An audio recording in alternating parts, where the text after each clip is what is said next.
Your next reading is Probability Concepts, Overview. These are all learning outcome statements in this reading, and we will briefly cover all these one by one. Starting first with define a random variable, an outcome, an event, mutually exclusive events, and exhaustive events. Take an example of a dice. When we say a random variable, it means any uncertain quantity or number. For example, if I roll this dice, if 1 comes, it could come 2, maybe 5, 6. So a random variable is an uncertain quantity. In the given context, it could be any number from 1 to 6. Outcome. Outcome is an observed value. In this case, anything between 1 to 6 would be an outcome. So outcome is an observed value of a random variable. What is an event? Event is the activity. Event is the rolling of the dice and the turning up of a certain number. That number is outcome, but the activity of rolling the dice is called event. What is mutually exclusive events? Mutually exclusive events cannot happen simultaneously. Either you will have 1 on the dice, or 2, or 3, or 5, or 6. 1 and 2 cannot occur simultaneously unless you have 2 dice, right? So mutually exclusive events are events that cannot happen at the same time. They cannot happen simultaneously. And finally, exhaustive events. Exhaustive events means those that include all possible outcomes. How many possible outcomes are there when we roll a dice? 6. Either 1 or 2 or 3 or 4 or 5 or 6. So combination of all these outcomes combined will give you a term called exhaustive events. So just these terms you need to know.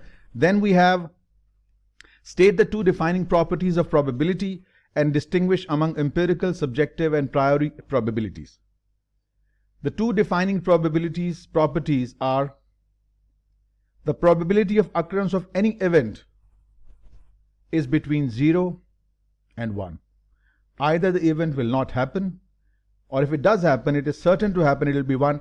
Probability will fall anywhere between 0 and 1. It cannot be less than 1, means it cannot be less than 0, means it cannot be negative, and it cannot be more than 1. It cannot be more than 100%. So your probability of any event will fall between 0 and 1. This is the first defining property. The second one, if a set of events E1, rolling 1, rolling 2, 3, 4, 5, 6, all these are mutually exclusive and exhaustive. If a set of events 1, 2, 3, 4, 5, 6, in our example, they are all mutually exclusive, they are all exhaustive, the probabilities of those events getting a 1 or 2 or 3 or 4 or 5 or 6 will give you 1. Means getting a 1, 1 over 6. Getting a 2, 1 over 6. Getting a 3, 1 over 6. 4, 1 over 6. 5, 1 over 6.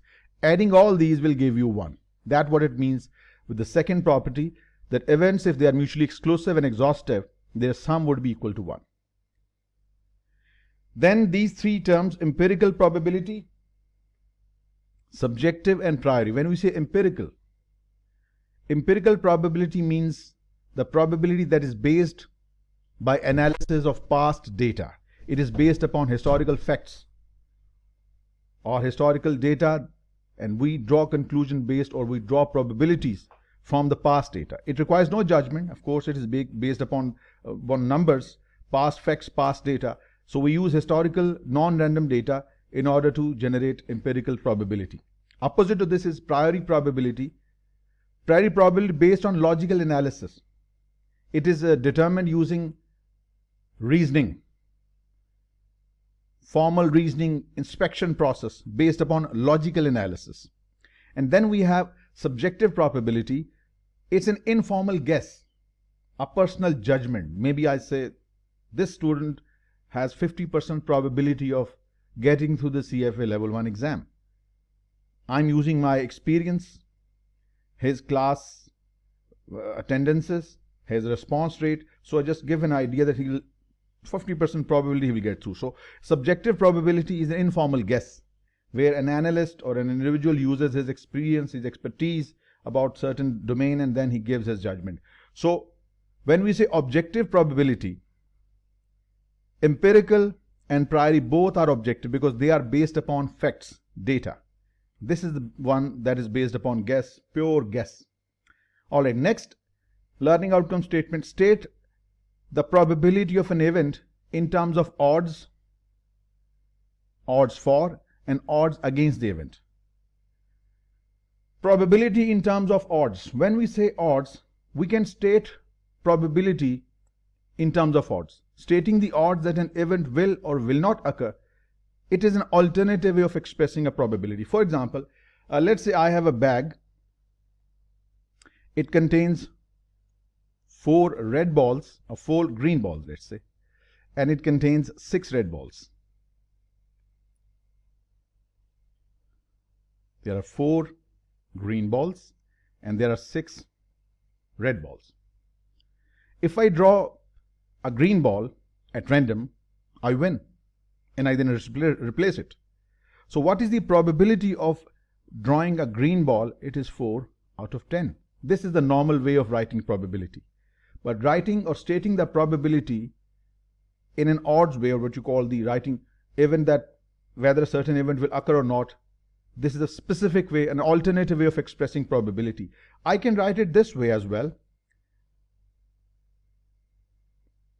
Probability of occurrence divided by probability of non-occurrence. How many events are in my favor? 4. How many events are against me? 6. Probability of occurrence versus probability of non-occurrence. That is called the probability odds for, right? So if you simplify, it is 2 to 3. We can do it in totally reverse order. That is odds against. Now, if you do it in totally reverse order, there are 6 events that go against me, opposite to 4 that go in my favor. So it's going to be 3 to 2. So this is what you call the odds for an event, and this is the odd against the event. So it's not something very technical. You can just use your intuition to get the numbers and get it done. Next, distinguish between unconditional and conditional probabilities. When we say conditional probability is the one where the occurrence of one event affects the probability of the occurrence of another event. For example, if I have, taking the same example, if I have 4 green balls, 6 red balls, if I draw 1 green ball, the probability of drawing a green ball is 6 upon 10, and I do not replace it. What is the probability of getting another green? Now, getting another green will be 3 out of 9. See, this probability is dependent upon the previous probability. So conditional probability is the one where occurrence of one event, this one, affects the probability of the second ball, whether the ball is green or it's red. So conditional probability is the one where occurrence of one event affects the probability of another event. When one is a unconditional probability, it's quite self-explanatory, also called or also known as marginal probability. It refers to the probability of an event regardless of the past or future occurrence of other events. For example, taking this simple example, we have 4 green balls and 6 red balls. Drawing a green ball out of the total bag, 4 out of 10, that is simple 2 by 5. If I replace the ball again, and then again I try to calculate the probability of drawing a red ball, it's 6 upon 10. So this probability is not dependent upon what the previous probability was, because the ball was replaced. It's an unconditional probability. So take an example here. The likelihood of an event occurring is defined as what? Remember, there is another way to use, we use likelihood to mean unconditional probability. Likelihood is a synonym term to unconditional probability. Just like in the previous example, drawing a green ball, provided green ball has already been drawn. So this is likelihood or conditional probability. An unconditional probability is most accurately described as the probability of an event independent of the outcomes of other events. Unconditional probability doesn't depend upon the past or future occurrence of other events. It's independent of others. So moving on to your next reading, explain the multiplication, addition and total probability rules. First, the multiplication rule of probability. Multiplication, we will discuss many examples and do many questions, and so everything inshallah will be discussed in detail. These concepts will be defined. The multiplication rule of probability is used to determine the joint probability of two events. Let's say we have an event A and event B. We want to calculate the joint probability of A and B. So probability of A intersects B, or A intersection B, or A or B combined, is equal to probability of A provided B or given B multiplied by the probability of B. Or we can write it this way: probability of A given B is equal to probability of A intersect B, this part, divided by the probability of B. This is called multiplication rule of probability. Just grasp the idea. We will apply this idea on actual questions. Just overview is required. We'll jump straight to the questions after that. Addition rule of probability. It is used to determine the probability that at least one of the two events will occur, either A or B. It is written this way: probability of A or B is equal to probability of A, that will include all of this, plus probability of B, that will include all this, but this common part is also included. In order to calculate the probability of A or B, we need to exclude this common part where A and B are intersecting. And this is represented by intersection, A intersection B or AB, right? So probability of A or B is equal to probability of A plus probability of B minus the common part between them where A, B intersect. This is called the addition rule of probability. If these events are mutually exclusive, say this part would be 0. It will be simply probability of A plus probability of B. Next, the total probability rule is used to determine the unconditional probability of an event given conditional probability. This is written this way, and we will, of course, getting the idea, we will apply this in lots of questions that we have planned to do today. Probability of event A is equal to probability A given B, B1, into probability of B1. This is the first leg of the tree. Probability of A given B2 into probability of B2, and so on till you get all the events under consideration. So B1, B2, and so on, these are the mutually exclusive and exhaustive sets of outcomes. So their result final will give you the unconditional probability of A. We will discuss this all in this example, and then of course we will apply this concept in the questions as well. This is your 6th LOS. Calculate and interpret the joint probability of two events. Now this is the example that will explain the idea, just the one we have discussed a little while ago. The joint probability of two events. Consider the following information. The probability of the monetary authority, the central bank in your country, increasing interest rates I is given as 40%. So probability of increase in interest rate is 40%. The probability of recession given an increase in interest rate, because when the interest rates are raised, the demand by businesses for funds decreases, resultantly the output, the demand by consumers falls, results in recession, less production. So the probability of recession given an increase in interest rate is 70%, given as PR given interest rate is equal to 0.7. What is the probability of R intersects I, R and I, the joint probability of recession and an increase in interest rates combined? So what we will do, same thing we just discussed a little while ago, probability of R intersects I is equal to probability of R given I multiplied by probability of interest rate increasing. So simply 0.7 times 0.4. So this is the probability of recession and interest rate joint. So that gives you 0.28 to be the correct option. Next, the probability that at least one of the two events will occur given the probability of each and joint probability of the two events. Using the information in our previous example, interest rate and recession example, and the fact that unconditional probability of recession PR is 34%. Assume numbers. I've taken this example from your textbook. Determine the probability that either interest rates will increase or recession will occur. That's what we discussed a little while earlier. So probability of recession or increase in interest rate is equal to probability of recession plus probability of interest rate and less the common part between them where R and I intersects. Probability of R intersects I, R and I. So we have this number given. This was already given, and deduct the common part. So this will give you the probability of recession or probability of interest combined. This is called when at least one of the two events will occur. Lastly, a joint probability of any number of independent events. Independent events means an event occurrence doesn't depend upon the occurrence of other events.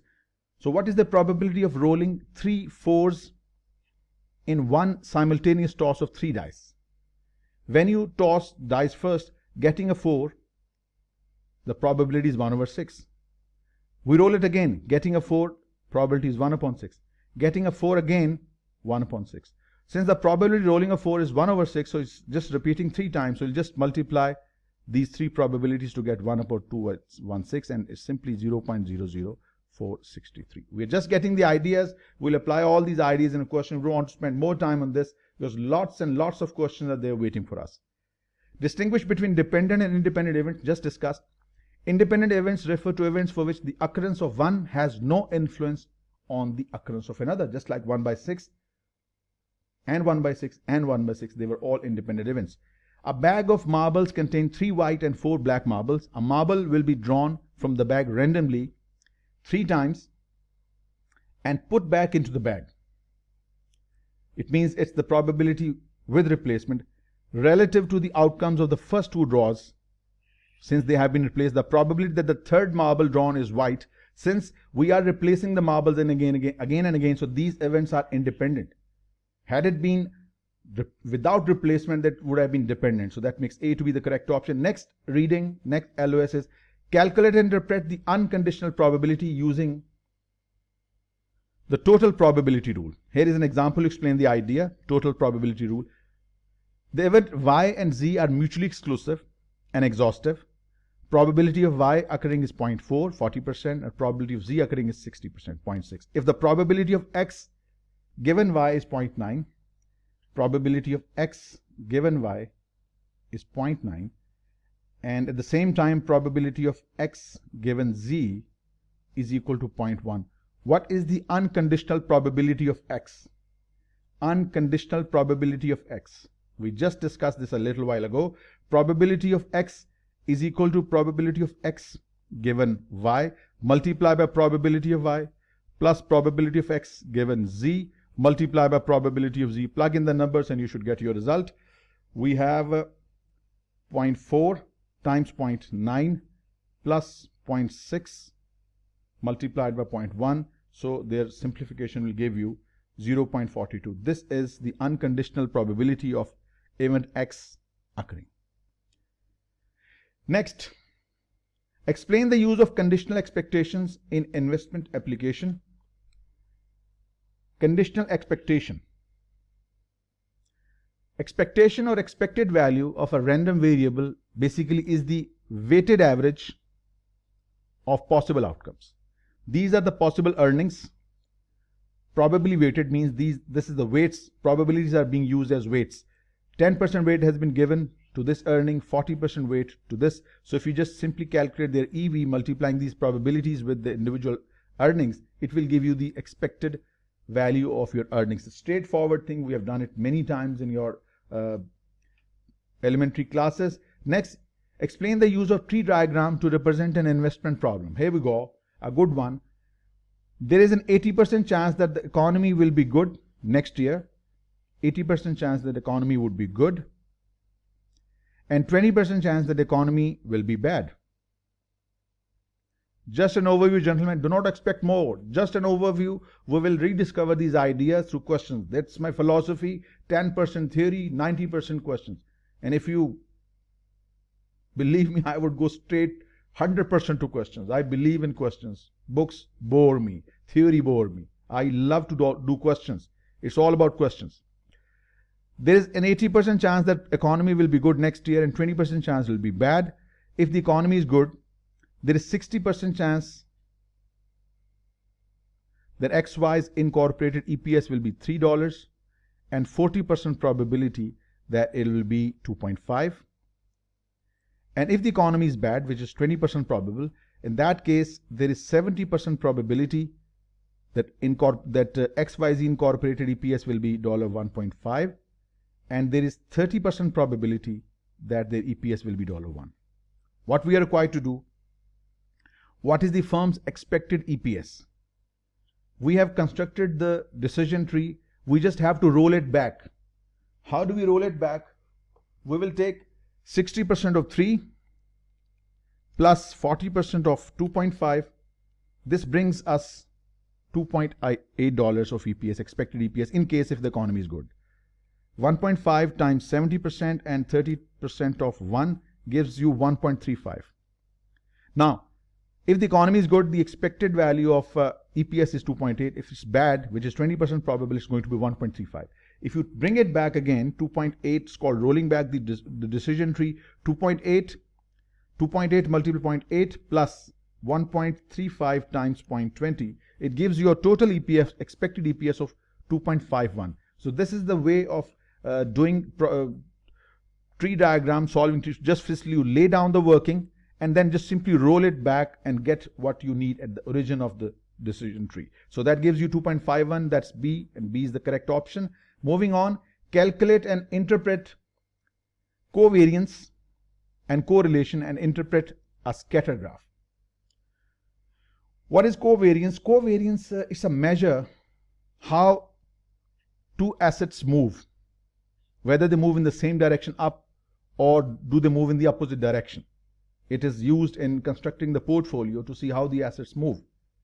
So covariance is a measure of how two assets move together, and this is how we calculate covariance. We will do many questions involving covariance and correlation as well. So covariance will be calculated in our questions and examples as well. Then we have correlation. What is covariance? Covariance is a measure of how two assets in our portfolio move together. And correlation is in fact a derivation of covariance.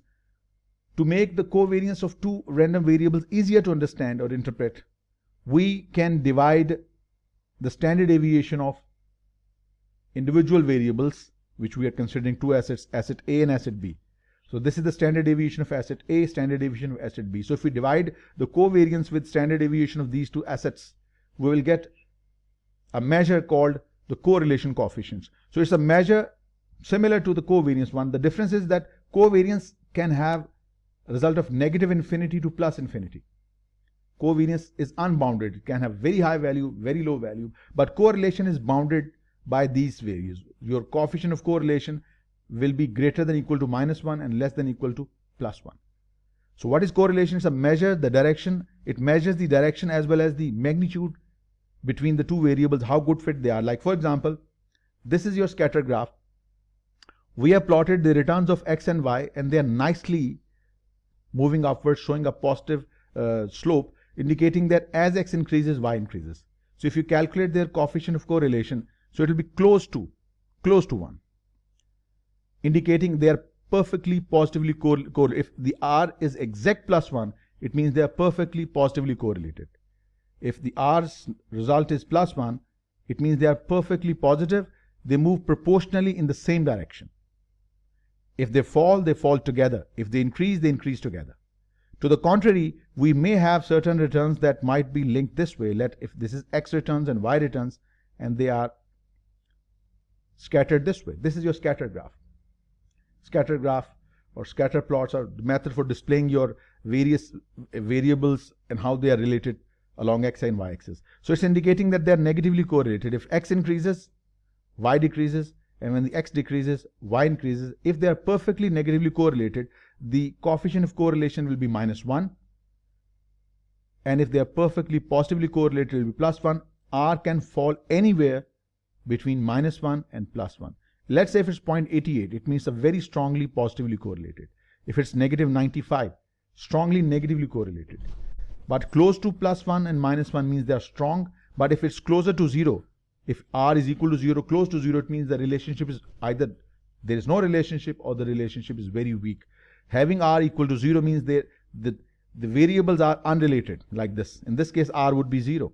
R would be 0. In this case, R will be very close to, had it been a straight line, a perfect straight line, it would have been +1. Since there is such certain deviation from the line, so it will be maybe 0.98 or 0.95 positive.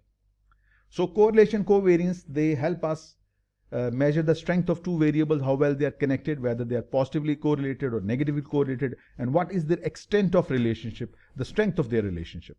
That was your LOS 11. Next, calculate and interpret the expected value variance, standard deviation of random variables, and returns on a portfolio. This we will discuss in detail in our questions. Let's say we have two portfolios, portfolio A and B, and this is the probability of returns from portfolio A, and this is the probability of returns from portfolio B. So when we say expected value, simply multiplying the probabilities with the returns of A will give us the expected value of return on A, EXA, and we can do the same for portfolio B. Multiplying these probabilities with these returns will give you the expected return on portfolio B.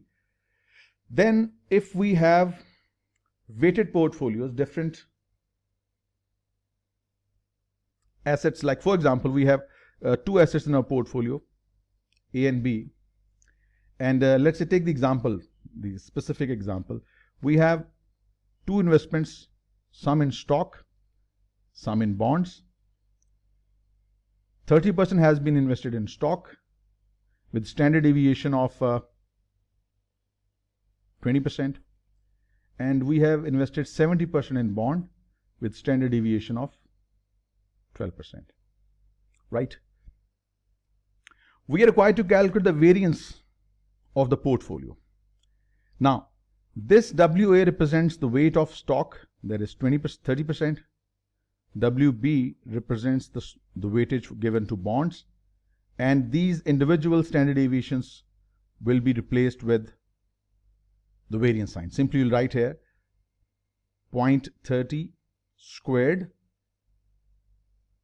0.70 or 70 whole square, plus weight B, that is 70, this was 20, sorry, 70 squared and 12 squared, and you will put all these. We will also be given the coefficient of variation between R and B. Plugging all these numbers will give you the variance, and interpreting the variance is what we are expected to do. The variance, if calculated to be negative, coefficient of variation, if calculated to be negative, it means the investments are negatively correlated, and a positive result will mean that they are positively correlated. We will do this through examples. Let us just skip through these and focus exactly where do we need to go. Calculate and interpret covariance given a joint probability function. We have been given two stocks, X and Y. These are their returns, 2, 6 and 10, 10, 2.5 and 0, and this is their probability. Calculate and interpret covariance given a joint probability function. So these are the returns with the probabilities given. The first step we should do is to calculate the mean, multiplying these probabilities with the returns. Then multiplying these probabilities with the returns will give you EX, EY, which in fact means the mean and mean Y, right? The next step will be to subtract these returns from the mean. 2 minus 6, 6 minus 6, and 10 minus 6. Here you will have 4, 10 minus 4, 2.5 minus 4, and 0 minus 4. In the last column, we will take this probability 0.3, 0.4, and 0.3 and multiply these two results here and sum up all. It will give you the covariance of X and Y, and it is negative 12. This negative 12 indicates that these two returns are negatively correlated. There is negative covariance between them. That was what we were required to do. Calculate and interpret covariance given a joint probability. The negative number indicates that they are negatively correlated. Next, we have Bayes' theorem. The basic idea behind Bayes' theorem is that we can flip from one conditional probability to another. Like for example, probability of A given B, we just discussed a little while earlier, is equal to probability of A, B together, which we call A intersect B, upon probability of B. This is just we discussed a little while earlier. What if we flip the probability? If we flip the conditional probability, the probability of B given A, it will be equal to again probability of B intersect A upon probability of A. Now, probability of A intersect B or probability of B intersect A, effectively they are the same. They are the same because intersection between A and B or B and A means the common probability both sides. So you can replace one with the another. So it means if we just rearrange the original equation and replace probability of B intersection A with this result, so what final result you will get? Probability of A given B Like for example, if you calculate this value, it's going to be probability of B intersects A is equal to probability B given A multiplied by probability of A. I'm going to replace this with this. So what I will get, probability of B given A multiplied by probability of A, and there was already probability B in the denominator. So this is your Bayes theorem. It's very helpful. It is used to flip the conditional probability from one to another. Sometimes we have been given this, we can calculate this, and sometimes we are given this and we might be required to calculate. This is Bayes theorem, and it is used to flip one conditional probability to another. There are many questions in the list of questions that we have selected for today, and we are just rushing through so as to jump to the question as quickly as possible. Your last LOS: identify the most appropriate method to solve a particular counting problem and solve counting problems using factorial combinations and permutations. First counting problem is multiplication. Now, there are five counting problems, and most of the students get confused where do we need to use which one. Let us discuss them one by one. Multiplication counting is used when there are two or more groups. For example, I have three numbers of choices of bread. I want to make sandwiches, by the way. This is what I want to make a sandwich. So I have three breads to select from. I have two number of choices of cheese. I have four number of choices of meat, chicken, beef, mutton, etc. or fish maybe. And I have three number of choices of sauce. Now, how many different sandwiches are possible? Since it is explicitly, this is clearly more than two or more groups. So in this case, we use multiplication. We are not drawing any selection. We're just simply making arrangement out of these four different options: three from bread, three options from bread, two from cheese, four from meat, and three sauces. So just multiplying these all four, 3 into 2 into 4 into 3 will give you possible 72 different sandwiches by interchanging these different ingredients. This is the situation where you use multiplication. Next, factorial. Factorial is used when there are no groupings as such. We just want to arrange things in a specific order. For example, you are asked to rank your 4 most favorite movies, A, B, C, D. How many different ways is there to rank these my top 4 favorite movies? A, B, C, D. Right? There is no grouping again. So it's simply going to be 4 factorial. Factorial is used when there are no groups. We are just arranging a given set of n items. There are 4 items. So simply arranging them will give you result. 4 factorial will give you 24. So this is where you use factorial. Next is labeling. Labeling is used when we have to draw 3 or more groups of predetermined size. For example, we have a set of 8 stocks. Given example in your book, we have set of 8 stocks, and we want to select certain groups of items. We want to select 3 stocks for long-term hold, 2 for short-term hold, and 1 just to sell. How do we arrange this? Total number of stocks 8 factorial. Out of this we need 3 that we want to hold, 2 that we want to short-term hold, and 1 to sell. Simplifying all this will give you the number of possible arrangements or number of possible labels, 280. Lastly, second last is permutation. Combination and permutation. Combination formula, I'm sure all of you know, is NCR. It applies only to 2 groups. This is the larger one, and you have to select something from the large group, where order doesn't matter. You just need to look for the word choose or combination.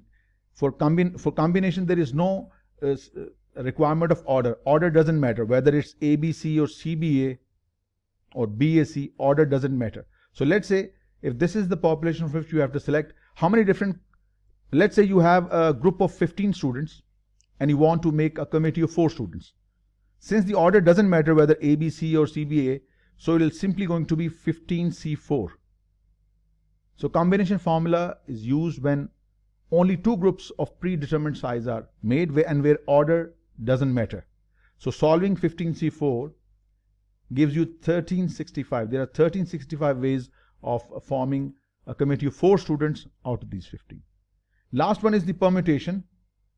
Permutation is the arrangement where we make 2 groups, one from the larger one, where the order matters. You need to look for the word order. So permutation formula applies to only 2 groups of predetermined size. So you need to look specifically for order. For example, how many ways are there to sell 3 stocks out of 8? You have 8 stocks and you want to sell 3 out of them.